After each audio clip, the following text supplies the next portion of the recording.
तारकं पठन्ति ये मनोहरं ज्ञानमुक्तिसाधनं विचित्रपुण्यवर्धनं शोकमोहदैन्यलोभकोपतापनाशनं प्रयान्ति कालभैरवाङ्घ्रिसन्निधिं नरा ध्रुवम्।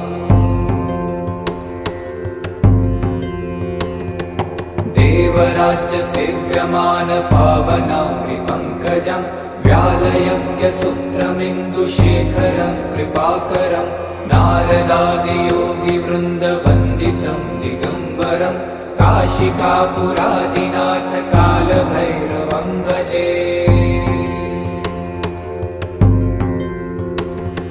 भानुकोटिभास्वरं भवाब्धितारकं परं नीलकण्ठमीप्सितार्थदायकं त्रिलोचनं कालकालमं